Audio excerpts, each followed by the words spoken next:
Welcome to Simplify Your Retirement with certified financial planner Stephen Stricklin from Wise Wealth LLC. In this podcast, we help individuals and couples plan for a peaceful and enjoyable retirement. Join us on this journey where we explore the importance of simplifying the retirement planning process, as Stephen, with his years of experience and expertise in retirement income planning, along with guest experts, will help you achieve first wisdom, then wealth. And don't forget to check out the Simplify Your Retirement online course and other great resources at simplifyyourretirement.com. Now, on to the show. Hello, and welcome to Simplify Your Retirement with Stephen Stricklin from Wise Wealth. Stephen, I'm excited about today as we have kind of a transition. Absolutely. Been looking forward to it. Obviously, this season, our third season of the podcast, we've really gotten into the mission of Wise Wealth, why we do what we do, who we're trying to serve, and really why we're trying to help people get to retirement as soon as possible. Absolutely. And so that mission, in case someone's tuning in for the first time, what is the mission of Wise Wealth? Yes, we can't say it enough. We love saying it. We're hoping that by the end of this season, which we have 12 episodes in each season, that people will have this memorized. If not memorized, at least there's 3 key words, which I'll talk about here in just a moment. But the mission of Wise Wealth is to guide investors on the path to financial significance, where they are free to give and to serve and to enjoy life like never before. And I believe, Paul, it was in maybe episodes 1 and 2 of this season that we really took every single one of those words and explained to everybody what that means. So I'd go back and listen to that. If you're just joining us for the first time today, I'll go back and listen to episodes 1 and 2 of season 3, where we talked about, why that's important, but it really comes down to being free to do that.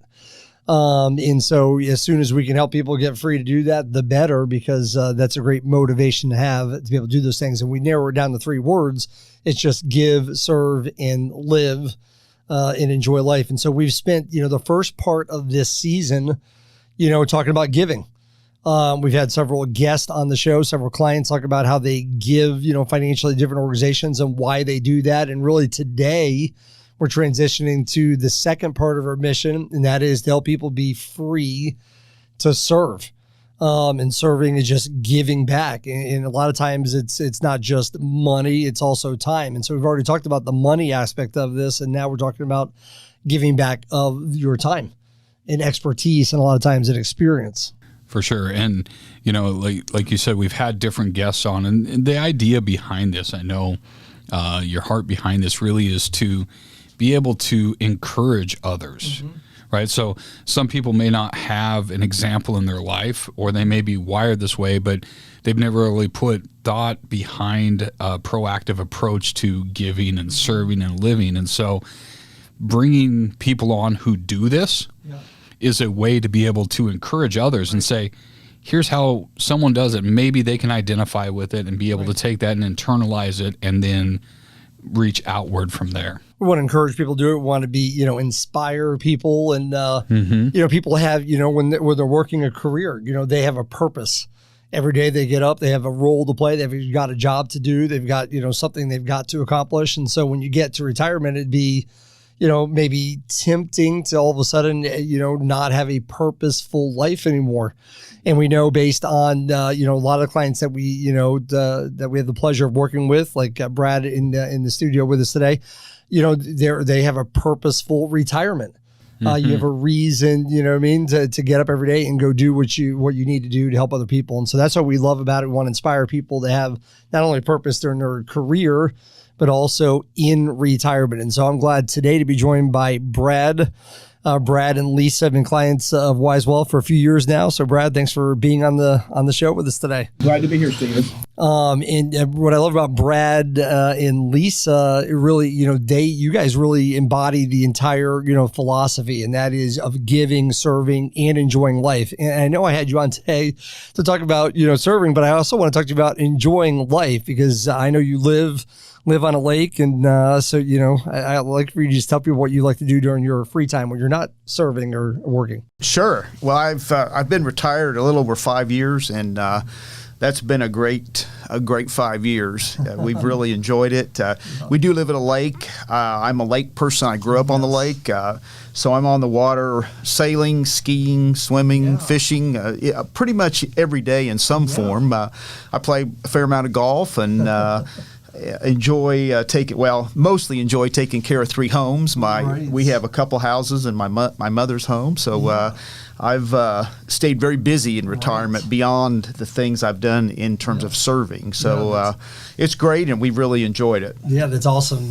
Being able to do all those things. I know you're a swimmer and like being out in the water, and you're an excellent golfer as well. I can attest to that, being in a few tournaments with you. And then even, I know mountain climbing. I've always been, amazed at what you did after. I don't know if it was 2 years in the retirement or the year after you retired. It was my first year of retirement. I went up Mount Kilimanjaro, the largest single standing mountain in the world in Africa.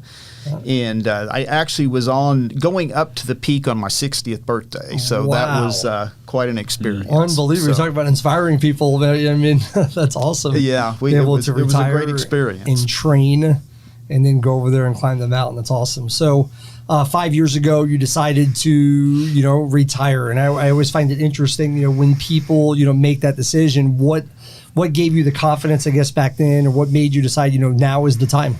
I'm going to retire. Well, I'd been planning for a number of years and planned to reach the point that I could retire by about 55. Okay. And I was close to that point that we could both be retired, but I wasn't really ready. Right. And then as I went through the next 2 or 3 years, I started to get close, and we attended a session with you and did some more significant planning towards retirement, very specifically how we would handle finances in retirement. And that made me feel very comfortable that I was prepared, and my wife and I could enjoy life. We wouldn't have to worry about our finances. We could give and give back the way that we wanted to.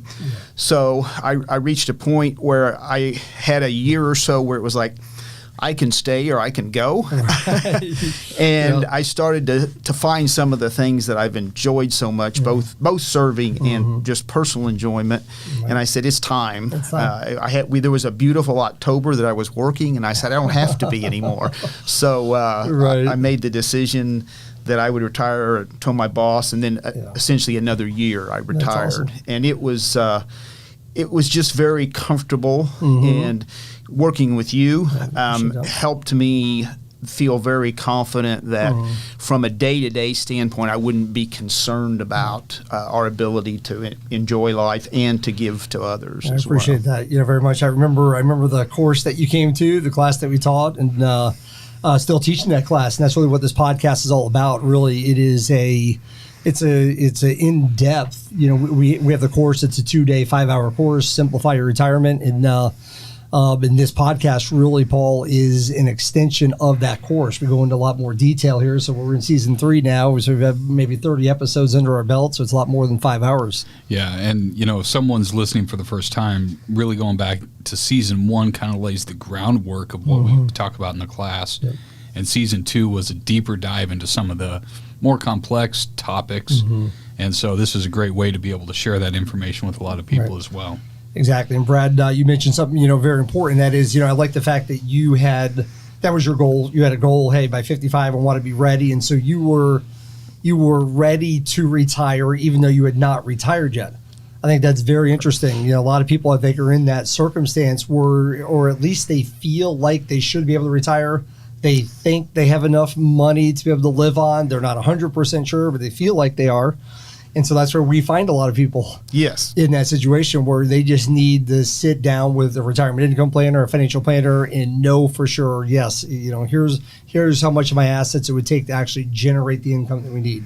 Here's what the assets are that I don't need to generate income stream. That's just for fun and for enjoying life and for being able to continue to grow and that kind of stuff. And so I know that gave you, like you said, the comfort level and the confidence to be able to say, okay, I thought I could.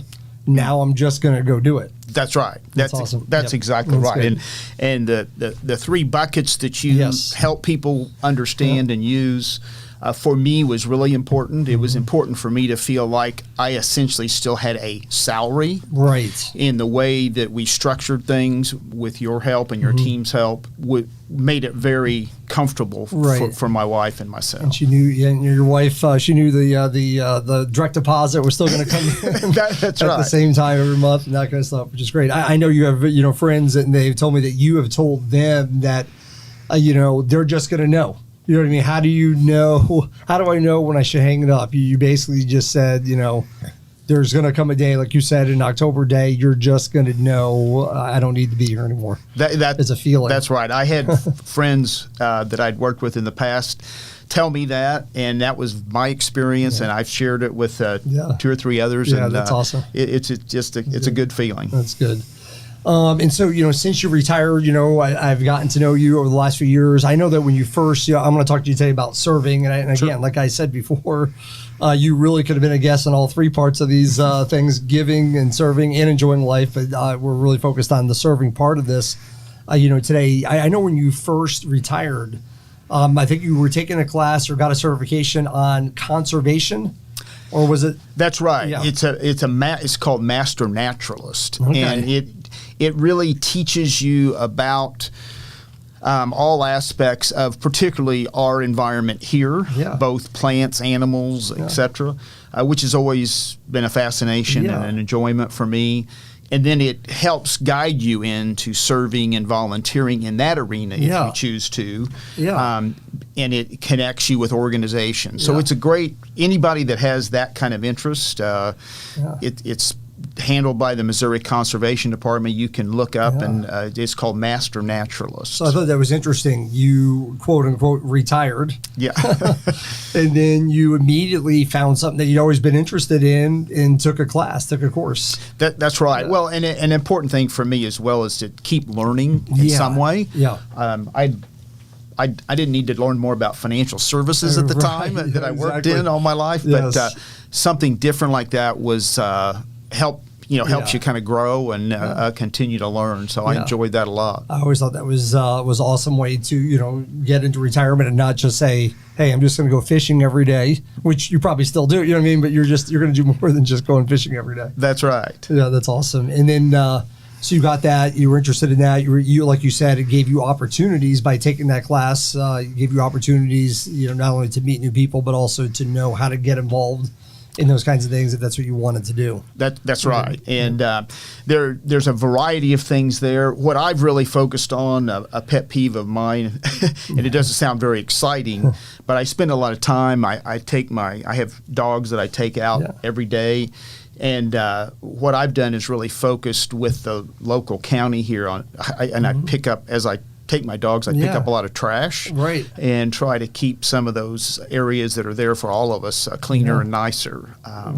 I have considered a couple of other opportunities in that arena, but have not done those at this point. I may do those down the road. So I like that one, Paul. It's interesting. I mean, so you're it's not an organization. So in other words, to give back and to serve doesn't mean you have to go find an organization. You just do it on your own. You're picking up trash on your own. You're not doing that through some organization that set this up. That's right. You see the need and you're doing it. That's correct. I talked to the county folks about it. There are some ways you can serve, but it's too structured for what suits me. So I just do it on my own, and I fill the trash cans up out there. So take your dogs on a walk at the same time. That's right. Fill in a couple purposes. It's awesome. I know. Also, I remember you were involved in charter school.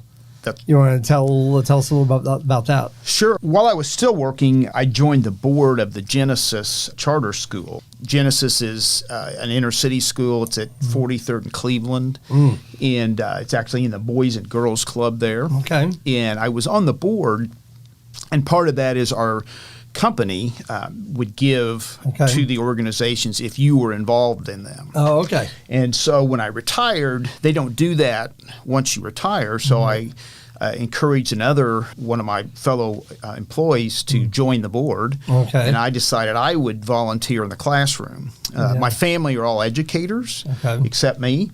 And but so I've always had a little bit of calling in that regard. And in my work, I enjoyed the teaching aspect of it a lot. So I went down, and for I went between third and fourth grade. Okay. I would go down once a week, and I was just in the classroom helping the teacher teach. And Amazing. I don't have any kind of certification, but the way they teach now is in modules and in pods. So essentially there would be 4 or 5 groups of students, and I would just sit down and they would rotate between the teacher and me and another. Yeah. They had a grandparent program there, and so I would just help the teacher You help the walk kids them through. read. Help them sometimes, read was the first couple years I focused on the English and social studies, and then they had me help in a class that was focused on math, and so I was helping them with that kind of work, and it was a lot of fun. I enjoyed that. I felt like I was making a difference with the children.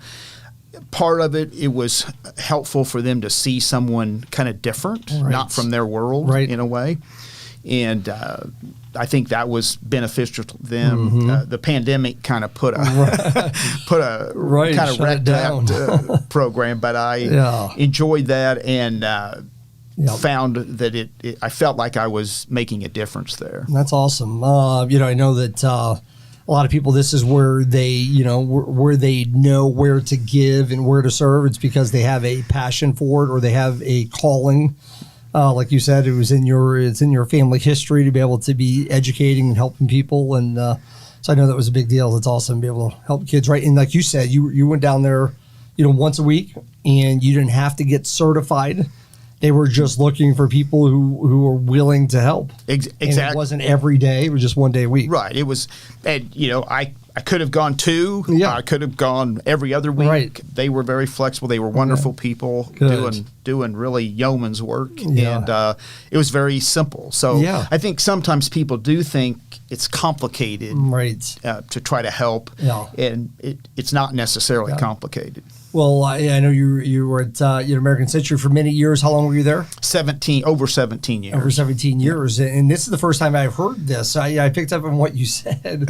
And that is, I did not know. I think it's a great way to do it, where they would donate or they would give as long as they had employees that were involved in those things. It wasn't just, they wanted to know they've got people there on their team actually out there serving these organizations. It meant a lot to them. They knew it meant a lot to their employees to serve in these places. Therefore, they'd be willing to give to it. It was a wonderful program, and it continues to be a wonderful program. And as you described, they give where their employees are involved. And so the organizations have to apply for support. The American Century has their own foundation. Yes. But then they will support the places where their employees are spending their time and effort. So it's it was wonderful. And they the would culture there and absolutely. And it seems like they have a culture there that you were involved in. You were a big part of in promoting and being a part of there, as far as giving back and serving and in the community and that kind of stuff. And it's just like a continuation since you left there. Absolutely, it was an important aspect of the organization to me, and of course, Mr. and Mrs. Stowers and their wonderful gift to the world that I think many people know about, their science foundation and the work they're doing. But so it was very much part of the organization, and they would also match the gifts that you gave up to a point. So it was a great program. Yeah, this is great. I know that we've got a lot of small business owner clients, Paul, and it'd be great for anybody who is listening to the show. Obviously, not everyone's going to be American Century. I know we've got another guest coming on in a couple of weeks who is at Hallmark, you know what I mean? And you work in these environments where, from the organization that you've worked with your life, they're encouraging and inspiring people to give and serve. And I think that's a great thing. It's a great lesson for people to know, especially if you're in a position of leadership. This is something that you can promote in your organization. This is something that you can lead by example. Mm-hmm. And then obviously when you get into retirement, be able to do more of. Yeah, absolutely. And I know that when we had a client on talking about giving and talking about the matching, it's a neat way to be able to, through the employer or through foundations, other places, really to be able to expand on what you're doing. And so when there's the matching and when there's donating to where you're serving, those are just great ways to be able to multiply the effect that you have. Absolutely. That's right. And so, Brad, as far as, I know you've been on different boards. Are you serving on a board now? And what is that? Children International, Stephen. And that's my serving now. That's probably my most significant involvement. Children International serves children in 10 countries around the world. They're in very impoverished urban areas. Okay. And many in Latin America, but also in Africa and Asia as well. I got involved in that through a good friend who had been on the board before me. And they asked me to join, and I joined just shortly after I retired. And I've been a board member and currently the chairman of the board the last couple of years. And it's a wonderful organization. One of the things we do is about every 2 years we take a board trip to see the children that we serve. And our model briefly is that we go into those urban areas and we build a community center. We build a building. And through that, we support children in education, some medical services, empowerment, and then into employment. So we will work to take a child from 5 years old into employment in their 20s. And so they actually attend school there, or is this like an after-school type program for them? Or it's an after-school. The educational part is supplementary, so mostly computer. Because they don't often have computer access even in their schools. And so it's not solely that, but so it's essentially like an after-school program. And so it's really quite something to see the circumstances the children live in. And then as they reach that level of employment, they're people that you would hire if you had the opportunity. If they lived here in Kansas City, you'd see them, and they're poised, they're confident. It's really quite remarkable. I've been. You've been able to see the results. Yes, I've been so far to Colombia and Guatemala, and it's quite an experience. Do you have any other any new projects getting ready to go on with that somewhere? Do you guys have like another one, always planned out there, a new facility, or are you focused on growing the ones you? What we're focused on now primarily is not. We have a couple new facilities, and we have some wonderful donors who have been the primary sponsor for a facility, which is a significant donation. We have not expanded our cities or our countries at this point because we're trying to focus more on critical mass in the areas that we're in. And we can't serve as many children as we need to. So one of the things we've been doing is working on partnerships with the local governments, with other agencies in those areas. We historically have done whatever we've done ourselves. And now we said a better model to reach more children ultimately is going to be to facilitate some of those things as opposed to, like healthcare in particular, rather than providing it. It's better to make sure there's good government access and then help the children access that. That's good. So Children's International is headquartered here? It's here in Kansas City. Amazing. Yeah, it's just out here in South Kansas City. And we have a phenomenal CEO, Susanna Eshelman. She has been leading that organization for 6 years. Amazing. And she was a Hallmark employee before, and she was on the board and then actually became the CEO from the board. But it's right out. Not many people know it's here in Kansas City. I would not have known that. And the general how people experience Children International is it's a child sponsorship. That's through that. So for $35 a month, you sponsor a child, and you have access to writing the child writing you, seeing how they're doing, hearing about their lives and things. So when someone sponsors a child, they're getting a real child's name. And they stay with that child throughout the time they're giving, and they do. They do. So they might be with that child from the time the child's 5 or 6 all the way to being grown. And That's awesome. It's a neat experience. We're working on one of our projects that you mentioned, we're really working how to modernize that connection. Yes. And for good reasons, you have to be careful about too much connection between sponsors and children. Right, definitely. But we are working to make that more seamless. Right. So, and like you said, there's something about seeing. You know what I mean? And so, in other words, I've seen, I've been to different, concerts and things, and I've seen, them trying to, encourage people to sponsor a child and that kind of stuff. It's always more, appealing and hard, wrenching to see the child. You know what I mean? When you actually see it, see the person there, and I'm sure, interacting with them makes a big difference, even for you to be able to go over there. I'm sure that made a huge difference the first time you actually went to one of these other countries and saw what not only the need, but what you guys were doing there to fulfill that need. Yeah, I think what was so moving for me was I'd been on my personal travels in Africa, going up Kilimanjaro. You see abject poverty. Yeah.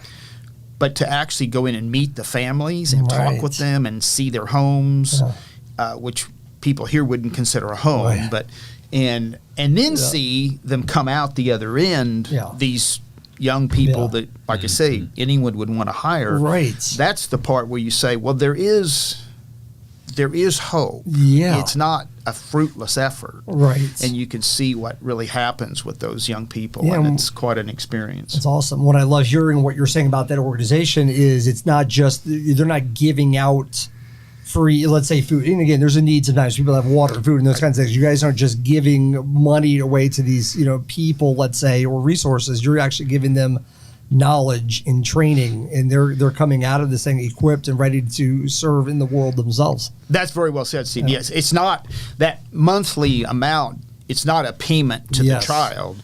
It's to provide those services. That's and awesome. that empowerment and that ability to be employable. Amazing. So that's the way it's used. During the pandemic, we have in some areas shifted a little bit temporarily to provide some direct support for families to keep them connected to us, because we couldn't serve them in the same way. We couldn't bring them to the community center. And that's the organization is wonderful, and that's their adaptability to say we have to do it a little different. Right, that's good. But ultimately, we're going to serve them by the goal is to bring them out of poverty. Yeah, that's awesome. You see it happen. That's great. That's exciting. I think you know this. I grew up in a pastor's home. My dad was a pastor of a church, and then when he quote unquote retired from being a pastor, he went to the mission field. He lived here, but he would go over and train national pastors. And I've been with him on a few of those trips, just like you have. There's something about going over and seeing the needs. And we want to encourage everyone to do that too. It's great to go on a you can call it a missions trip, or whatever the case may be. Go out and see people in need and try to help them, meet that need. It's a part of, giving back. It's a part of having a meaningful and purposeful life. We talked about in other episodes about how it's more blessed to give than to receive. You get a great blessing from giving. So I want to ask you, what I like to ask people about when they serve, not only just giving financially, but serving, what does it, we know what it does for the children you're talking about, which is awesome. What does it do for you? So why do you do this? Why are you involved in serving like this? Well, it is, I shared earlier the things I like to do personally. And to be quite honest, I could be busy every day just playing, essentially. I could, the various sports and water sports and other, I'm a sports guy. I could enjoy my days and not do anything in service. But I also, every day since I've been retired, have felt like I need to accomplish something. That could be something small, just that I need to do. But the real meaning for me is that I need to be, giving back to people and being involved with Children International or with the Genesis School. What it does for me is it does make me feel like I'm still serving a purpose in the world besides just enjoying myself and taking up space. And that's awesome. That's great. That for me is important. My parents instilled that in us. We've done that with we have two sons, and I think it's important to live a healthy life, to feel like you're doing more than just serving yourself. And that's, and you said it earlier, Stephen, I would encourage people. A lot of people spend a lot of time thinking about possibilities and discounting them because it either seems complicated or maybe they don't want to put themselves out there. Just go try something. It doesn't have to be a board seat on a big organization. It can be picking up trash. That's right. You've gone from one spectrum to the other. That's right. A lot of there's so many ways to help and to feel good about it. So I would encourage people just to try something. Well, I love hearing all these things, Brad, and I appreciate you sharing with everybody in the podcast. And what I love hearing, from you and in the way that you give back is, a lot of people have a career. And while we're in the middle of a career, you can talk to someone about their job and they get very passionate about it. Here's what I do. Here's how we serve. Here's what we, do for other people. But you seem to be just as passionate talking about, Children's International, talking about the other ways that you're giving, serving and that kind of stuff than you were just even in your career. So there's a purpose beyond just, hey, I used to work at American Century, or I used to have a career there. That's what your identity is still in what you were doing in the past. What I love about what you're doing is you're making a difference in your retirement. I hope I am. I feel like I am, Stephen. And for me, I mean, my work was always very important to me. I worked hard at it. I tried to always feel like I was contributing a lot. But I also knew that we weren't saving people's lives there. And so while it was important and it was valuable work, what I've done since I've retired has been every bit as fulfilling, even though it's not all day, every day. Right. So. That's awesome. Well, we appreciate you, Brad, you and Lisa, and thank you for your time today, for your trust in us, and glad to be part of that. We're glad to be able to help you, to be able to do these things. We feel like we get to have a part of that too.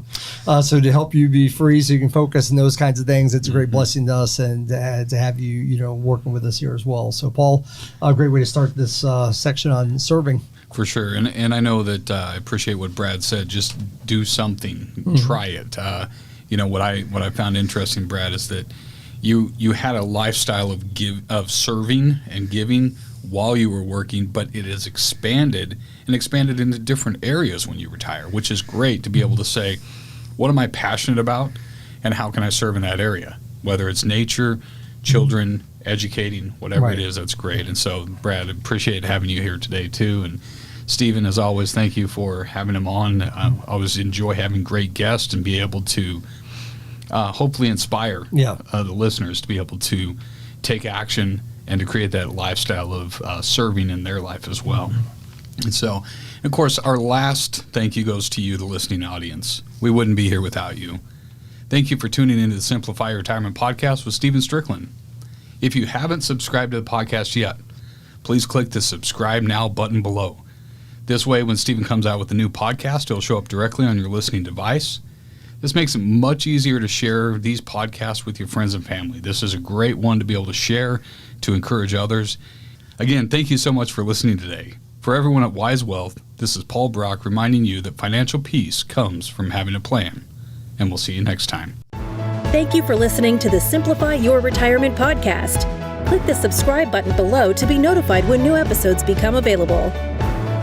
The information covered and posted represents the views and opinions of the guest and does not necessarily represent the views or opinions of Wise Wealth LLC or Simplify Your Retirement. The content has been made available for informational and educational purposes only. The content is not intended to be a substitute for professional investing advice. Always seek the advice of a financial advisor or other qualified financial professionals with any questions you may have regarding your investment planning.